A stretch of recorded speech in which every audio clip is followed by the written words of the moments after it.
তওবা করে আবার তওবা ভাঙ্গিলাম অবশেষে খাঁটি তওবা করিলাম। হযরত মূসা আলাইহিস সালাতু ওয়াস সালামের জামানায় হযরত মূসা আলাইহিস সালাতু ওয়াস সালামের জামানায় বৃষ্টি হয় না, অনেকদিন পর্যন্ত দুনিয়ার জমিনে বৃষ্টির ফোঁটা পড়ে না। বৃষ্টির ফোঁটা না পড়ার কারণে সম্মিলিতভাবে সবাই মূসা আলাইহিস সালাতু ওয়াস সালামের দরবারে হাজির। মূসা নবী তার কওমদেরকে নিয়ে রব্বে কারীমের কাছে আবদার জানাইল, আয় আল্লাহ, বৃষ্টি নাই, মানুষের বৃষ্টির প্রয়োজন, আপনি আমাদের বৃষ্টি দান করেন। আমার আল্লাহ মূসা নবীকে জানায়া দেয়, এরে মূসা, এ মূসা, এই মজলিসের মধ্যে এমন একজন ব্যক্তি আছে, সে বড় নাফরমান, নাফরমানি করছে আমার সাথে, অনেকবার নাফরমানি করার কারণে আমি তার দোয়া কবুল করব না। সেই এই মজলিস থেকে যতদিন পর্যন্ত না যাবে, যতক্ষণ পর্যন্ত মজলিস থেকে সে না যাবে, ততক্ষণ পর্যন্ত তা তোমার কারো দোয়া কবুল করা হবে না। মূসা আলাইহিস সালাতু ওয়াস সালাম ডাক দিয়া বলে, মজলিসের মধ্যে কে আছো? নাফরমান ব্যক্তি ওঠো, রব্বে কারীমের সাথে আমার কথা হয়েছে, যদি স্ব ইচ্ছায় না চলিয়া যাও তাহলে সবার সামনে মজলিস থেকে তোমাকে উঠাইয়া দেব। লোকটা চিন্তায় পড়ে গেলেন, কি ব্যাপার, আমি তো মাওলা পাকের সবচেয়ে বড় নাফরমানি করেছি, আমার মতো অপরাধী আর কেউ নাই। গায়ের মধ্যে চাদর ছিল, চাদরটা মাথার উপরে ঢেকে দিয়ে রব্বে কারীমের কাছে কান্না করে আর বলে, আল্লাহ, এতদিন পর্যন্ত তোমার কাছে নাফরমানি করার পরও তুমি আমার গোপন কথা গোপন রেখেছো, আমার বাপ মার কাছে প্রকাশ করো নাই। আয় আল্লাহ, তুমি তো রহমান, তুমি তো রহিম, আজকে তোমাকে আল্লাহকে যদি আল্লাহ বলে ডাকো রে মুমিন, আমার আল্লাহ তোমার ডাকে সাড়া দেয়। আল্লাহ বলে, মাকে যখন মা বলে ডাকো তখন মার কলিজাটা ঠান্ডা হয়ে যায়, মা খুশি হয়ে যায়। বাবাকে বাবা বলে ডাকলে বাবার কলিজাও ঠান্ডা হয়ে যায়। মার মন বেজার, মার মনটা বড় বেজার, মার মন বেজার। বাবা জিজ্ঞেস করে, ও স্ত্রী, তোমার মনটা বেজার কেন? স্ত্রী, তোমার মনটা বেজার কেন? মা ডাক দিয়া বলে, ও গো প্রাণের স্বামী, জানো না সন্তানকে কত ভালোবাসি, কত মোহাব্বত করি। আজকে কতদিন হলো আমার সন্তান আমার সাথে কথা বলে না, রাগ করে আছে। ও গো স্বামী, সন্তান যখন মা বলিয়া ডাকে, আমার মার কলিজাটা খান খান হয়ে যায়, আনন্দে মনটা ভরে যায়। আজকে কতদিন হইল মাকে মা বলে ডাক শুনতে পাই না, মা ডাকটা কানে শুনতে পাই না। আমার আল্লাহ, মার যদি এতটুকু দয়া হতে পারে, আমার আল্লাহর 100 ভাগের মধ্যে 99 ভাগ আমার আল্লাহ ভালোবাসা রেখেছেন, 1 ভাগ শুধু দুনিয়ার জমিনে দিয়েছেন। আমার আল্লাহ 99 ভাগ ভালোবাসা রাখার পর সেই আল্লাহ কতটুকু বান্দাকে ভালোবাসেন। এরে মুমিন বাবাজিরা, পর্দার অন্তরালে অবস্থানত মা ও বোনেরা, আল্লাহকে যদি মনটা নরম করে যদি রব্বে কারীমের কাছে কান্নাকাটি করো, আয় আল্লাহ, জীবনে তো কত অন্যায় করেছি, অপরাধ করেছি, জীবনে কত অন্যায় অপরাধ করেছি। আয় আল্লাহ, গোপনে রাতের আধারে সবাই ঘুমায়া গেল, সবাই ঘুমিয়ে গেল, কেউ সজাগ নাই। রব্বে কারীমের কাছে যদি তুমি চোখের পানি ছেড়ে দিয়ে যদি কান্না করতে পারো, আমার আল্লাহ তোমার ডাকে অবশ্যই সাড়া দিবেন। অতি গভীর হয় রজনী যখন, নীরবে প্রভুর নাম জপিও তখন। প্রভুর করুণা যদি পাইবারে চাও, গভীর রাতে উঠে প্রভুর গুণগান গাও। বলেছিলাম মুসা নবীর জামানার কথা।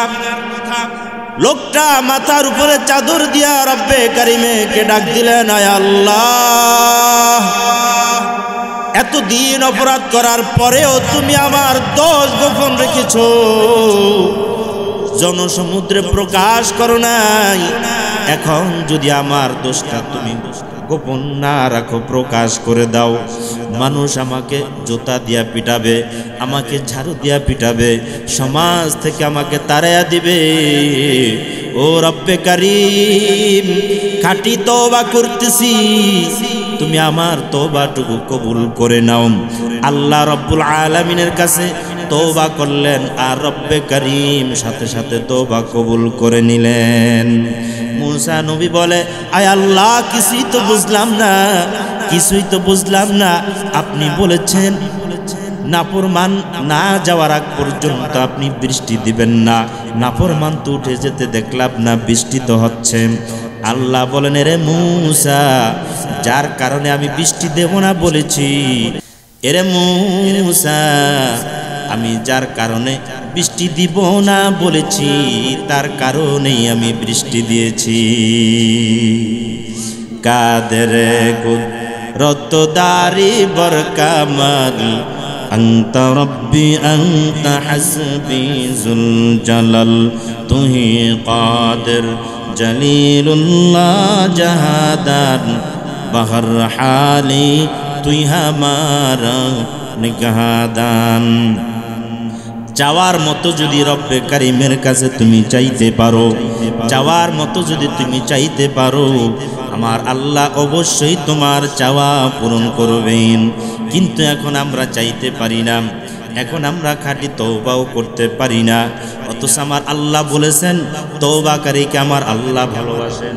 জীবনে কত অন্যায় করেছি, আবার তওবা করেছি, আবার অন্যায়ের মধ্যে লিপ্ত হয়েছি। বাবারা আমার, বাবাজিরা আমার, আজকে মাহফিল থেকে আপনারা খাঁটি তওবা করে যাবেন, খাঁটি নিয়ত করে যাবেন, আর জীবনের জন্য কোনোদিন তওবা ভঙ্গ না হয়।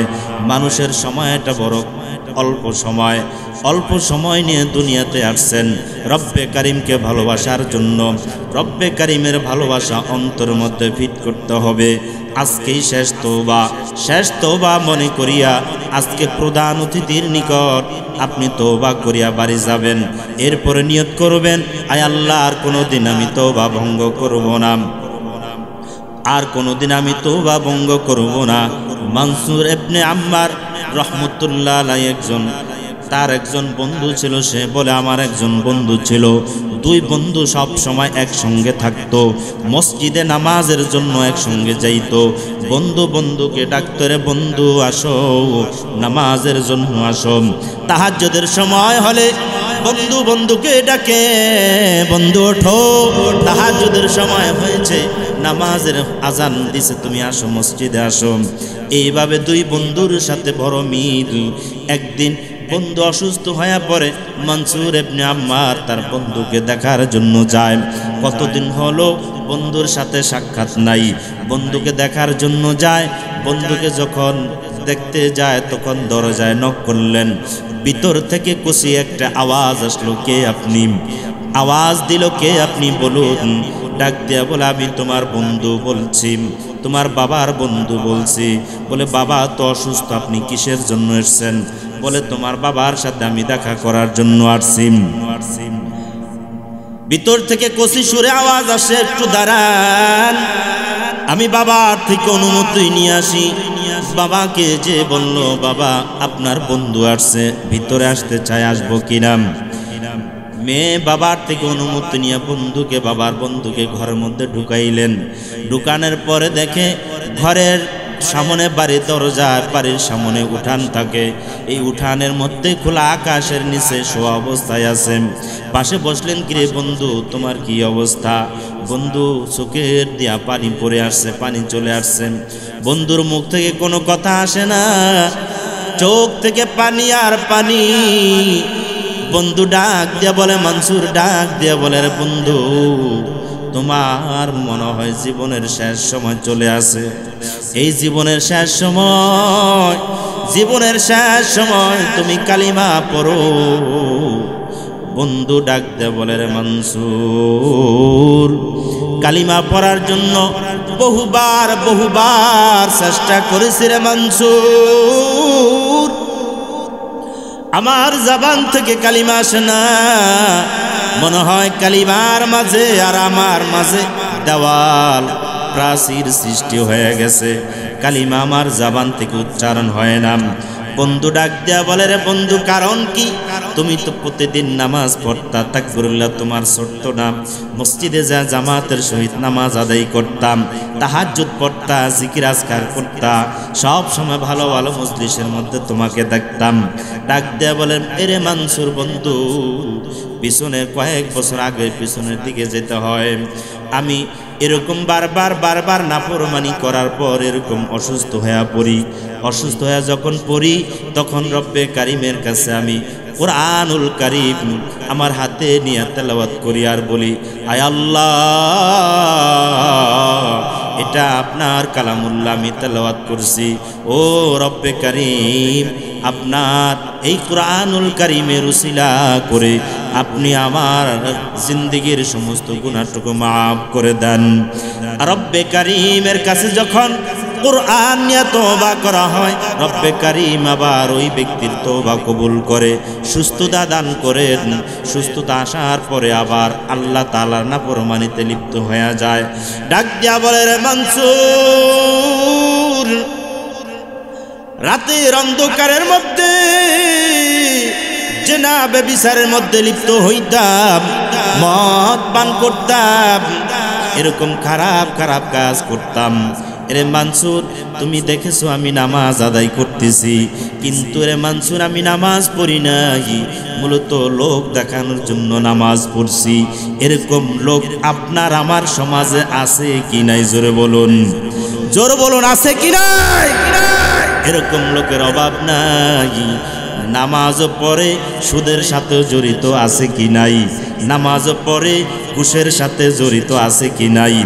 নামাজ পড়ে নামাজ পড়তে পড়তে কপালে দাগ করে ফেলেছে, বাসায় যা দেখবেন টিভির সামনে বসা আছে কি নাই? আবার দেখবেন হাজী সাহেব মসজিদের মধ্যে নামাজ আদায় করতেছে, হাজী সাহেব সবসময় তাসবিহ হাতে থাকে, অথচ বাসায় যে দেখবেন ভিতরে পর্দা নাই, আছে কি নাই? জোরে বলেন। ঘুষের সাথে জড়িত, সুদের সাথে জড়িত, জেনার সাথে জড়িত, ব্যভিচারের সাথে জড়িত। আজকে আপনি যদি কোনো ধনাঢ্য ব্যক্তির কাছে বিচারের জন্য যান, ও চেয়ারম্যান সাহেব, মেম্বার সাহেব, ও নেতা, আমাকে এই অপরাধে অমুক আমার সাথে দ্বন্দ্ব বাজিয়েছে, আপনি একটা মিট করে দেন। ওই নেতা সাহেব, চেয়ারম্যান সাহেব, মেম্বার সাহেব বলবে আপনাকে গোপনে তুমি আমার সাথে সাক্ষাৎ করিও। বলবি কি বলবে না? আওয়াজ তুলে বলুন। বলবে আমার সাথে তুমি গোপনে সাক্ষাৎ করো। গোপনে সাক্ষাতের সাথে তার সাথে চুক্তি হবে, আমি তোমার পক্ষে রায় দেব, বিনিময়ে তুমি আমাকে এত 1000 টাকা দিতে হবে। চেয়ারম্যান সাহেব গোপনে রায় নিয়া এত 1000 টাকা চুক্তি করে সুদের সাথে জড়িত আছে কি নাই? আবার মসজিদে দেখবেন এই লোকেই আবার মসজিদের সভাপতির জন্য আবার চেয়ারটাও যায়, নামাজটাও সামনে বিছানো থাকে। জোরে বলেন ঠিক কি ঠিক না? এই লোক আমাদের সমাজের মধ্যে অভাব নাই। মনসুরকে ডাক দিয়া বলে, রে মনসুর আমি জীবনে কত অন্যায় করেছি, অপরাধ করেছি। নামাজ পড়তাম ঠিক, রাতের অন্ধকারের মধ্যে আবার জেনার সাথে জড়িত হইতাম, মদ পান করতাম, বিভিন্ন অপরাধের সাথে জড়িত হইতাম, রব্বে কারিমের নাফরমানির সাথে জড়িত ছিলাম। এরে মানসুর, প্রথম অসুস্থ হওয়ার পর দ্বিতীয়বার আবার আল্লাহ তাআলার কাছে কুরআনুল কারীম হাতে নিয়ে তওবা করি। রব্বে কারীম আবার আমার তওবা কবুল করে। তওবা কবুল করার পর কিছুদিন পর আবার আমি আবার সুস্থ হয়ে যাই। সুস্থ হওয়ার পর আবার পুনরায় আমি নাফরমানির মধ্যে লিপ্ত হই। মূলত তোমার সাথে আমি নামাজ রোজা যা কিছু করেছি এগুলো কিছুই আল্লাহ তাআলাকে রাজি খুশি করার জন্য করি নাই, আল্লাহকে রাজি খুশি করার জন্য করি নাই, বান্দাকে দেখানোর জন্যই আমি ইবাদত করেছি। আমরা ইবাদত করব কার জন্যে? আওয়াজ দিয়া বলেন, কার জন্য ইবাদত করব? একমাত্র আল্লাহর জন্য আমরা ইবাদত করব। দুনিয়ার কোনো মাখলুককে দেখানোর জন্য আমরা ইবাদত করব না, একমাত্র আল্লাহকে দেখানোর জন্য আমি ইবাদত করব। বারবার এমন অপরাধ করার পর আবার অসুস্থ হয়ে পড়ে। শেষ অপরাধের পর 3 বার যখন এই ধরনের অপরাধ করা হলো, রব্বে কারীম আর তার তওবা কবুল করে না। রব্বে কারীম আর তার তওবা কবুল করে না। তার মাঝখানে, কালিমার মাঝখানে আর ওই ব্যক্তির মাঝখানে প্রাচীর সৃষ্টি হয়ে গেছে। কালিমার সাথে আর তার সাথে কোনো সম্পর্ক নাই। কোরআনে কারীম নিয়ে তেলাওয়াত করে, কিন্তু আল্লাহ তাআলা তওবা কবুল করে না। বন্ধু মানসুর ডাক দেয়া বলে, রে বন্ধু, সারা জীবন যত ইবাদত করেছিস, এখন তোর শেষ সময়, কালিমা ছাড়াই তোর মরতে হবে। বন্ধু মানসুর যখন এই কথা বলে দরজা পর্যন্ত যায়, সাথে সাথে ওই লোকে দুনিয়া থেকে বিদায় নিয়ে চলে যায়। আপনার আমার কালিমা নিয়ে মরতে চাই কি চাই না? জোরে বলুন। আপনি আমি কালিমা নিয়ে মরতে চাই কি চাই না? যদি কালিমা নিয়ে মরতে চাই, তাহলে আপনার আমার আর তওবা করে তওবা ভঙ্গ করা যাবে না। শেষ তওবা মনে করে আপনার আমার তওবা গ্রহণ করতে হবে। শেষ তওবা মনে করে তওবা করতে হবে। আমার আল্লাহ বলেন, মুহসিনিন, মুহসিনদেরকে আমার আল্লাহ ভালোবাসেন। মুতাহিরিন, পবিত্রতা অর্জনকারীকে আমার আল্লাহ ভালোবাসেন। তাওয়াবিন, তওবাকারীকে আমার আল্লাহ ভালোবাসেন। এই গুণের অধিকারী যারা হবেন, তাকে আমার আল্লাহ ভালোবাসবেন, ওই ব্যক্তিকেও আমার আল্লাহ আপন করে নিবেন। এই গুণের অধিকারী ছিল রাসূল আরবি সাল্লাল্লাহু আলাইহি ওয়াসাল্লাম। এজন্য রাসূল আরবি সাল্লাল্লাহু আলাইহি ওয়াসাল্লাম রব্বে কারীমের কাছে সবচেয়ে প্রিয় ব্যক্তি ছিলেন। আপনার আমার মধ্যে যদি এই 4টা গুণ চলে আসে, তাহলে আপনাকে আমাকেও রব্বে কারীম ভালোবাসবেন, আপন করে নিবেন। বন্ধুরা আমার, বাবাজিরা আমার, পর্দার অন্তরালের মা ও বোনেরা, খেয়াল করে শুনবেন। আল্লাহ রব্বুল আলামিন দেখেন না কার চেহারাটা ভালো, কার জবানটা ভালো, কার কণ্ঠটা ভালো, কে ধনী গরিব, কে ধনী লোক, কে ধনাঢ্য ব্যক্তি, কার সম্পদ বেশি আছে, এটা কি আমার আল্লাহ দেখেন নাকি? জোরে দিয়া জোরে বলেন, আমার আল্লাহ এগুলো কিছুই দেখেন না। আমার আল্লাহ দেখেন মানুষের অন্তর। আমার আল্লাহ কি দেখেন? আমার আল্লাহ দেখেন মানুষের অন্তর। কার অন্তর পবিত্র, কার অন্তরটা পরিষ্কার, অন্তরটা অন্ধকার না আলোকিত, না অন্ধকারাচ্ছন্ন। অন্ধকার অন্তরের মধ্যে আমার আল্লাহ প্রবেশ করে না। যে অন্তরটা আলোকিত, সেই অন্তরের মধ্যে আপনার আমার আল্লাহ প্রবেশ করেন। এমন একটি অন্তর ছিল হযরত বিলাল রাদিয়াল্লাহু তাআলা আনহু। হযরত বিলালের চেহারা ভালো ছিল না, তার জবানটাও ভালো ছিল না, কণ্ঠটাও ভালো ছিল না। মসজিদে নববীর মধ্যে আজান দিতেন। মসজিদে নববীর মুয়াজ্জিন ছিলেন। সাহাবায়ে কেরাম একদিন বসে রাসূল সাল্লাল্লাহু আলাইহি ওয়াসাল্লামকে বলেন, ইয়া রাসূলুল্লাহ, ইয়া হাবিবাল্লাহ, ইয়া রাসূলুল্লাহ, ইয়া হাবিবাল্লাহ, বেঈমানরা মুশরিকরা আমাদেরকে নিয়ে ঠাট্টা বিদ্রুপ করে।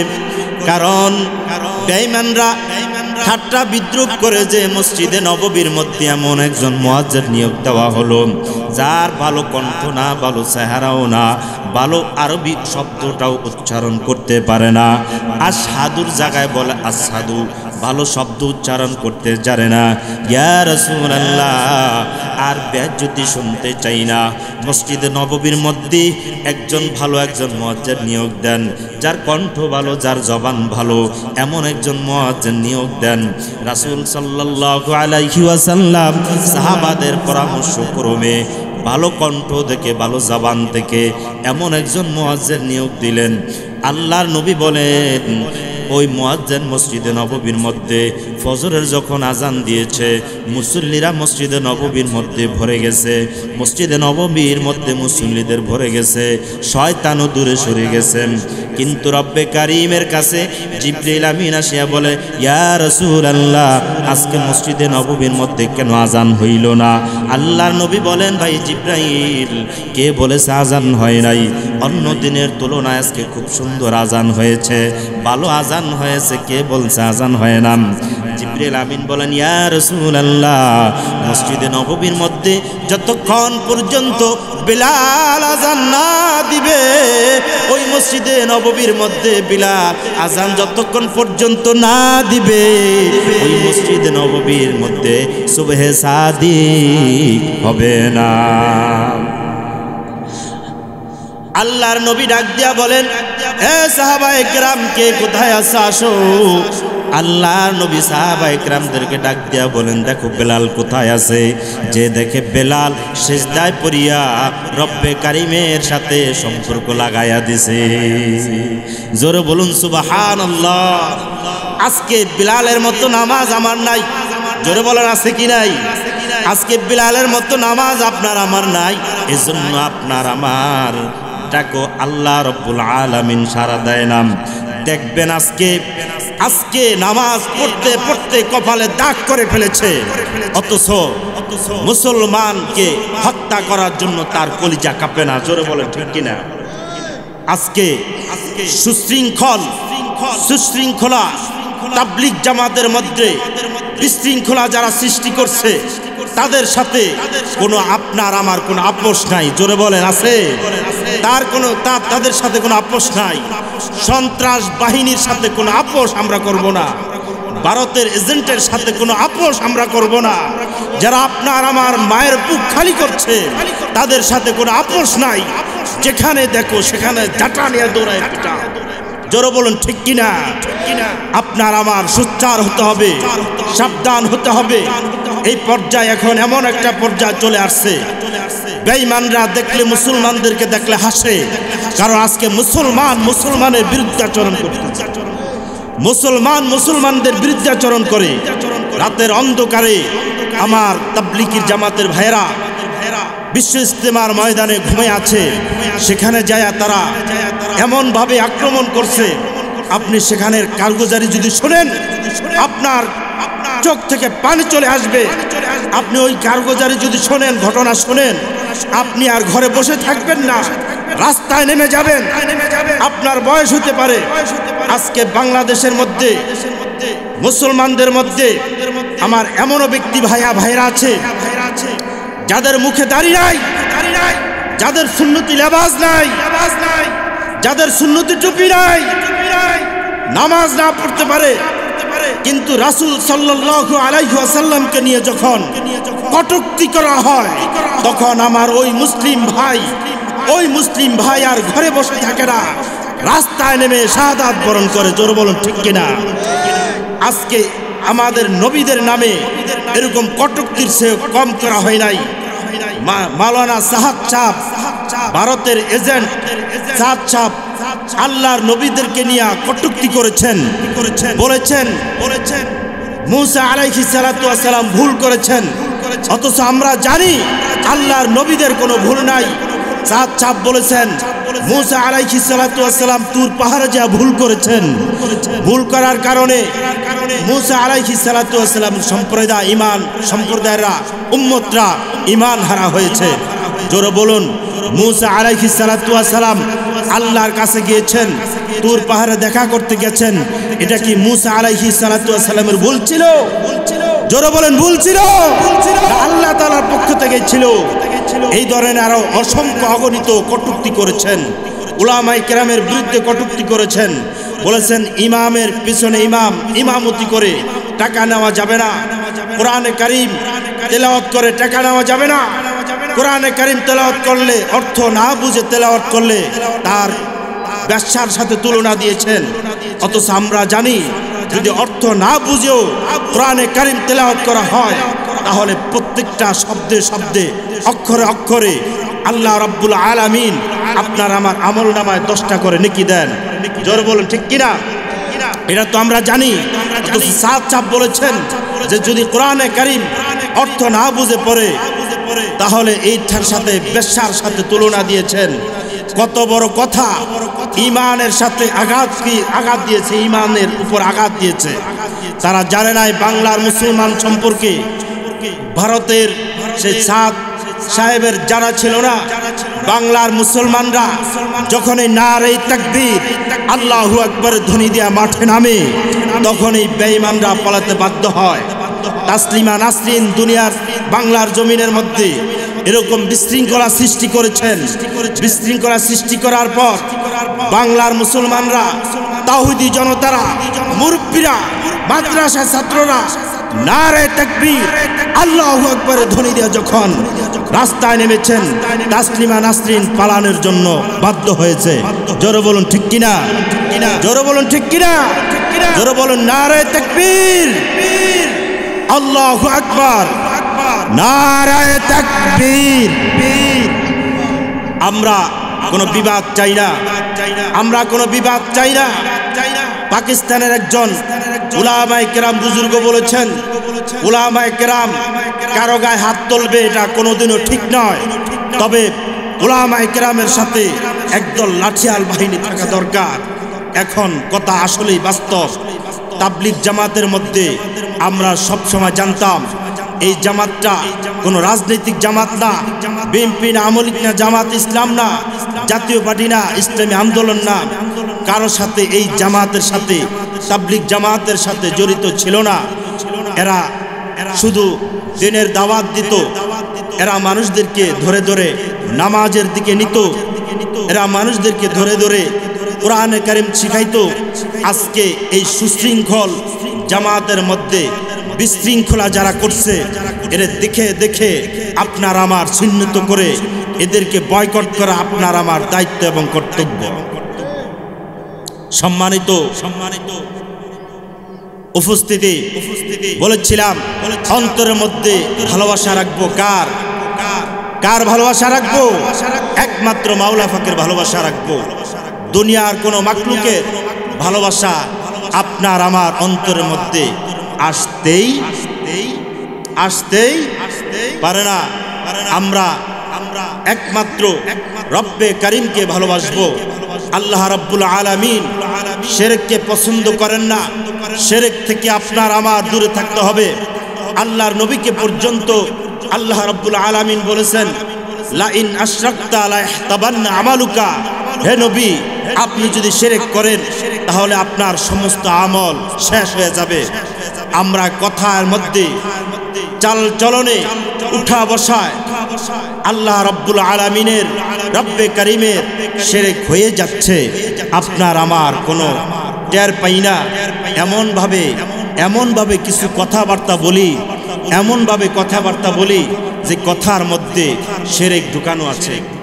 আপনার আমার সাবধান হতে হবে। কথা বললে সাবধানে বলতে হবে। সব কথা মন চাইলেই বলা যাবে না। কথার মধ্যে আপনার আমার মাপকাঠি থাকতে হবে, যেহেতু আপনি আমি মুসলমান। জোরে বলুন ঠিক কিনা? আপনার আমার কথার মধ্যে মাপকাঠি থাকতে হবে। আল্লাহ রাব্বুল আলামিন বলেছেন, আল্লাহ রাব্বুল আলামিন বলেছেন, আমাকে যদি ভালোবাসতে হয় তাহলে রাসূল সাল্লাল্লাহু আলাইহি ওয়াসাল্লামের অনুকরণ করো। আল্লাহ রাব্বুল আলামিন কুরআনুল কারীমের মধ্যে বলেন, কুল ইন কুনতুম তুহিব্বুনাল্লাহা ফাত্তাবিউনি ইউহিব্বুকুমুল্লাহ ওয়া ইয়াগফির লাকুম যুনুবাকুম ওয়াল্লাহু গফুরুর রহিম। আমার আল্লাহ বলেন হে নবী আপনি বলে দিন যদি আমার ভালোবাসা পেতে হয় কার ভালোবাসা? জোরে আওয়াজ দেয়া বলুন কার ভালোবাসা? আল্লাহর ভালোবাসা পেতে হলে রাসূল সাল্লাল্লাহু আলাইহি ওয়াসাল্লামের অনুকরণ করতে হবে, আল্লাহর নবীর সুন্নতের অনুকরণ করতে হবে। যে ব্যক্তি আল্লাহর নবীর যতটুকু সুন্নত পালন করবে আল্লাহ তাআলার ততটুকু সে ব্যক্তি প্রিয় হবে। যে ব্যক্তি রাসূল সাল্লাল্লাহু আলাইহি ওয়াসাল্লামের মাথা থেকে পা পর্যন্ত, পায়ের নখ পর্যন্ত আল্লাহর নবীর প্রত্যেকটা সুন্নতের উপর আমল করবে, ওই ব্যক্তি আল্লাহ রাব্বুল আলামিনের কাছে তত প্রিয় হবেন, ততই আপন করে নিবেন। মনের মধ্যে প্রশ্ন আসতে পারে সুন্নতের উপর আমল করলে আল্লাহ ভালোবাসবেন, এটার দলিল কি, প্রমাণ কি? আমার আল্লাহ বান্দাকে যে ভালোবাসেন এটার দলিল আছে। আমার আল্লাহ কেউ যদি কোনো ব্যক্তিকে ভালোবাসেন, প্রেমিক প্রেমিকাকে ভালোবাসেন, উস্তাদ ছাত্রকে ভালোবাসেন, আমরা ছোটবেলায় দেখেছি উস্তাদরা ভালোবেসে ছাত্রদেরকে হাদিয়া দিতেন। আমরা এই হাদিয়া খুব মনোযোগ সহকারে গ্রহণ করতাম আর বলতাম এটা আমার উস্তাদ দিয়েছে। এই সামান্য যদি হাদিয়া হয় তাহলে এই হাদিয়াটার অনেক দাম, এটাকে নিয়ে আমি রেখে দিতাম, কারণ আমার উস্তাদ দিয়েছেন এই হাদিয়াটা অনেক মূল্যবান আমার কাছে। এবং উস্তাদ দিয়েছেন, উস্তাদ বলে খুব সামান্য একটি জিনিস দিছি। রব্বে কারীম আমার আপনাকে কত কি দিয়েছেন, কত নিয়ামত। ওয়া ইন তাউদ্দু নি'মাতাল্লাহি লা তুহসুহা। তুমি যদি আল্লাহর নিয়ামত গণনা করতে চাও তাহলে তুমি গুনে গুনে শেষ করতে পারবা না। এ বাবাজিরা আমার, আল্লাহ কত নিয়ামত দিয়েছেন, কত মাছ সমুদ্রের মধ্যে আল্লাহ দিয়েছেন, কত ফল ফলাদি আল্লাহ তাআলা আপনাকে আমাকে দিয়েছেন। আল্লাহ তাআলা আপনাকে আমাকে দৃষ্টি শক্তি দান করেছেন। যার দৃষ্টি নাই সে বোঝে দৃষ্টি শক্তির চোখের কি দাম। যে ব্যক্তি কথা বলতে পারে না সে বোঝে কথা বলার কত দাম। যে কানে শোনে না সে জানে কানে শোনার কতটুকু মূল্য। যে অসুস্থ হয় সে জানে সুস্থতার কতটুকু মূল্য। জোরে বলুন ঠিক কিনা? রব্বে কারীম আপনাকে আমাকে এই সব কিছু দিয়েছেন, এগুলা হলো আপনার আমার জন্য আল্লাহ তাআলার নিয়ামত। এত কিছু দেওয়ার পরেও রব্বে কারীম বলে কলিল কুল মাতাউদ দুনিয়া কলিল, আমি তোমাদেরকে সামান্য কিছু দিয়েছি, সামান্য অল্প কিছু দিয়েছি। আর বান্দার থেকে আমার আল্লাহ যেটা পেয়েছেন, আমার আল্লাহ যেটা পেয়েছেন সেটাকে বলেছেন কাসীর। ইয়া আইয়ুহাল্লাযীনা আমানু যকুরুল্লাহা যিকরান কাসীরা ওয়া সাব্বিহুহু বুকরাতান ওয়া আসীলা। আমার আল্লাহ বান্দার থেকে যেটা পেয়েছেন সেটাকে কাসির শব্দ ব্যবহার করেছেন, আর আল্লাহ বান্দাকে যেটা দিয়েছেন সেটাকে বলেছেন অতি সামান্য কম। এই জন্যই আল্লাহ তাআলা বান্দাকে ভালোবাসে, প্রমাণ পাইছেন কিনা জোরে বলুন। এবার আমরা আল্লাহকে কেন ভালোবাসবো? আল্লাহকে দুটো কারণে ভালোবাসবো। আল্লাহ রব্বুল আলামিন আমাদেরকে নিয়ামত দান করেছেন, আল্লাহ তাআলা আমাদেরকে নিয়ামত দান করেছেন। আল্লাহ তাআলা কত কি দান করেছেন, হায়াত দান করেছেন, ক্ষমতা দান করেছেন। ও বাবাজিরা আমার, কেউ তার বাহুবলে ক্ষমতা অর্জন করতে পারে না। জোরে বলেন পারে কি পারে না? বাহুবলে ক্ষমতা অর্জন করা কোনোদিন বান্দার পক্ষে সম্ভব নয়। ক্ষমতা দেওয়ার মালিক কে?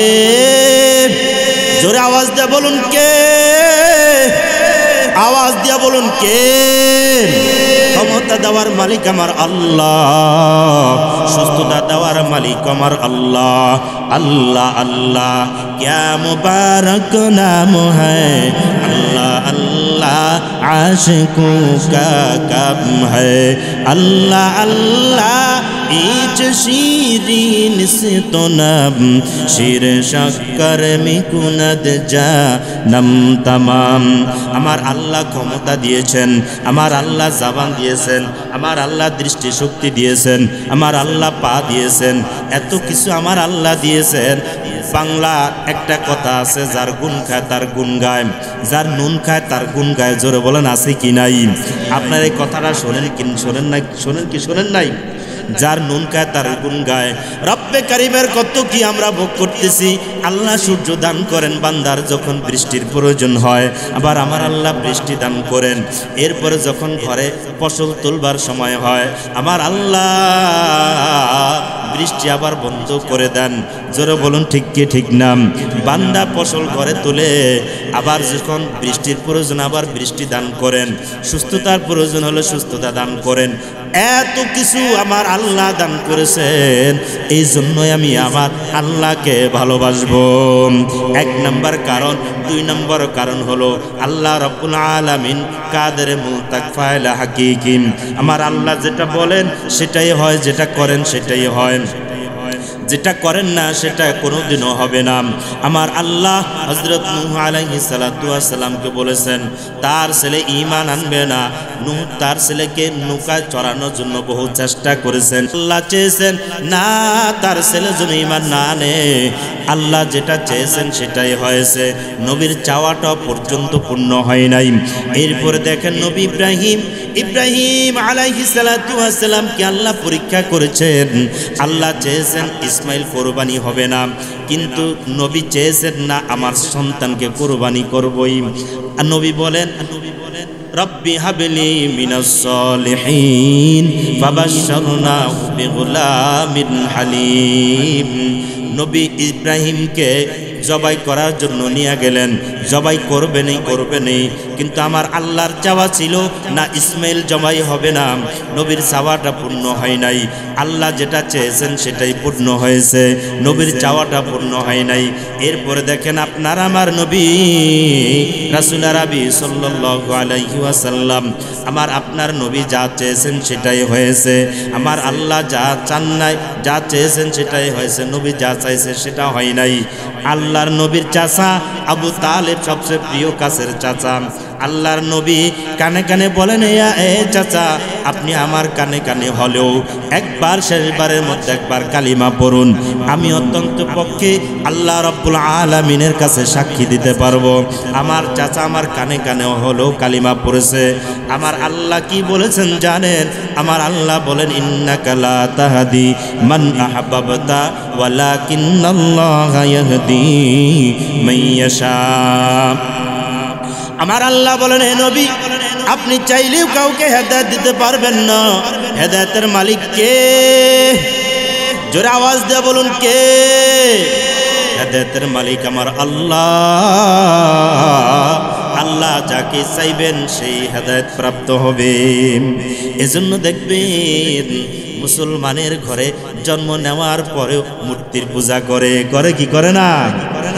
মুসলমানের ঘরে জন্ম অথচ মূর্তির পূজা করে, এরকমের আছে কি নাই? আপনাদের মহল্লায় হয়তো না থাকতে পারে, আমাদের এলাকায় অভাব নাই। আবার দেখবেন বিভিন্ন সময় বিভিন্ন কারিশমা দেখায়, বিভিন্ন আনকমন জিনিস দেখায়, যেগুলা দেখলে মানুষ তার দিকে আসক্ত হবে, তার দিকে ঝুঁকবে, এরকমের গুলা দেখায়। এরকম দেখলেই সেখানে যাওয়া যাবে না। আকাশে উড়িলে যদি হইতো আউলিয়া, সর্বপেক্ষা বড় অলি তোতা ময়নাটিয়া। জোরে বলুন ঠিক কিনা? পানিতে ভাসিলে যদি হইতো বড় পীর, সর্বপেক্ষা বড় পীর কচ্ছপ কুমির। জোরে আওয়াজ দিয়া বলুন ঠিক কি ঠিক না? এজন্য হেদায়েতের মালিক কে? হেদায়েতের মালিক আপনার আমার আল্লাহ। আজকে মাহফিলের আওয়াজ সবাই শুনছে, জোরে বলুন শুনছি কি শুনে নাই? মাহফিলের পোস্টার হয়েছে, মাইকিং হয়েছে, এবং আজকে মাইকে বয়ান চলতেছে। অত্যন্ত পক্ষে এতটুকু বলা যায় এই মজলিসের মধ্যে যারা বসে আছেন তার কারো কোনো গুনাহ হয় নাই। জোরে বলুন হয়েছে কি না? কারণ কি জানেন? এই মজলিসের মধ্যে কারো গীবত করা হয় না, এই মজলিসের মধ্যে কারো শিকায়ত করা হবে না, এই মজলিসের মধ্যে নাচ গান শোনানো হবে না, এই মজলিসের মধ্যে শিরক হবে না, এই মজলিসের মধ্যে কোনো গুনাহ হবে না। অথচ যায়া দেখেন দোকানপাটে লোকের অভাব নাই, পাশে দেখবেন দোকানে লোকের অভাব নাই, সেখানে অনেক লোক, আমি বলবো আল্লাহ তাআলা তাদেরকে কবুল করেন নাই। কারণ হেদায়েতের মালিককে আল্লাহ এই মজলিসের মধ্যে দেখবেন এমন একদল লোক চলে আসছেন, আবার দেখবেন এমন একদল লোক আছে যারা এই মজলিসের মধ্যে আসার নিয়ত ছিল না, অনিচ্ছাকৃতভাবে এখানে চলে আসছে, ঘটনাক্রমে এখানে বসে পড়ছে। এই মজলিসের মধ্যে বসে পড়ার কারণে এই মজলিসের মধ্যে মজলিসটা যখন শেষ করবে, এই মজলিসের মধ্যে তাহাজ্জুদ গুজারের অভাব নাই, এই মজলিসের মধ্যে গুনাহ, এই মজলিসের মধ্যে মাসুম ব্যক্তির অভাব নাই, এই মজলিসের মধ্যে সুন্নত পালন করে এমন ব্যক্তির অভাব নাই। একজন ব্যক্তিও যদি থাকে আল্লাহর নবীর সুন্নত পালন করে, একজন ব্যক্তিও যদি থাকে রব্বে কারিমকে রাজি খুশি করছে, একজন ব্যক্তির উসিলা করে রব্বে কারিম এই মজলিসের সকলকেই মাফ করে দিতে পারেন। জোরে বলুন, পারে কি পারে না? সোহবতে সলে তোরা সলে কুনাদ, সোহবতে তলে তোরা তলে কুনাদ, এক জামানা সোহবতে বা আউলিয়া বেতারাসাদ সালে তাআত বেরিয়াম।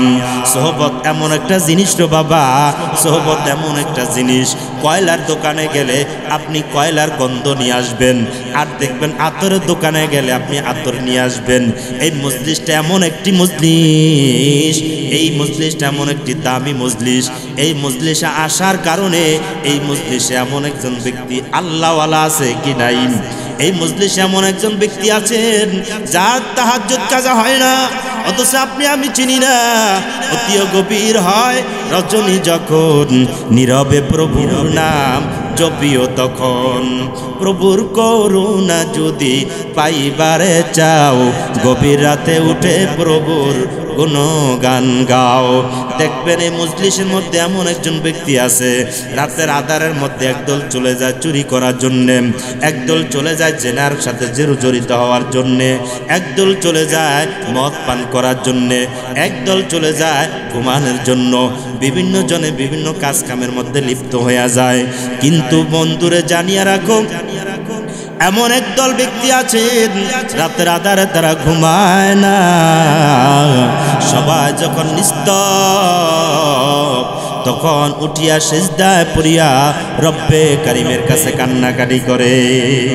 ওই ব্যক্তির সাথে যদি আপনি আজকে চোখের পানি ছেড়ে কান্না করতে পারেন, রব্বে কারিম ওই ব্যক্তির হাতের উসিলা করেও আপনার দোয়াটাও কবুল করে নিবেন। এজন্য হেদায়েতের মালিককে, হেদায়েতের মালিক আল্লাহ, ইন্নাকা লা তাহদি মান আহবাবতা ওয়ালাকিন্নাল্লাহা ইয়াহদি মান ইয়াশা। হেদায়েতের মালিক আমার আল্লাহ, আল্লাহ যাকে চাইবেন সেই হেদায়েত পাবে, আল্লাহ যাকে চাইবেন না সে হেদায়েত পাবে না। আল্লাহ যাকে চাইবেন তারাই হেদায়েত প্রাপ্ত হবে। এবার দেখেন মুসলমানদের বিরুদ্ধাচরণ মুসলমানরা করতেছে, তাদের কপালেও দাগ, মাথায়ও পাগড়ি আছে, সুন্নতি লেবাসও তাদের আছে, অথচ আল্লাহ রাব্বুল আলামিনের হেদায়েত তারা পায় না। জোরে বলুন ঠিক কিনা? হেদায়েত নসিব তাদের হয় নাই, এজন্য তারা উলামায়ে কেরামের বিরুদ্ধাচরণ করতেছেন, এজন্য তারা মায়ের বুক খালি করার জন্য ব্যস্ত। আমরা তাদের জন্য দোয়া করব, আল্লাহ তাআলা যেন তাদেরকে হেদায়েত দান করে। বন্ধুরা আমার, বলেছিলাম দুইটা কারণে রব্বে কারিমকে ভালোবাসবো। এক নাম্বার কারণ হলো রব্বে কারিম আমাদেরকে কত কি দিয়েছেন, এই জন্যই আল্লাহ রাব্বুল আলামিনকে আমরা ভালোবাসবো। দুই নাম্বার বলেছিলাম আল্লাহ রাব্বুল আলামিন কাদেরে মুলতাক ফাইলে হাকিকি, আল্লাহ যেটা বলেন সেটাই হয়, এই জন্য আপনি রব্বে কারিমকে ভালোবাসবো। আল্লাহ রাব্বুল আলামিন আমার এই সামান্য আলোচনাটুকু আপনাকে এবং আমাদেরকে এবং যারা শুনছে সকলকেই আমল করার তৌফিক দান করুন।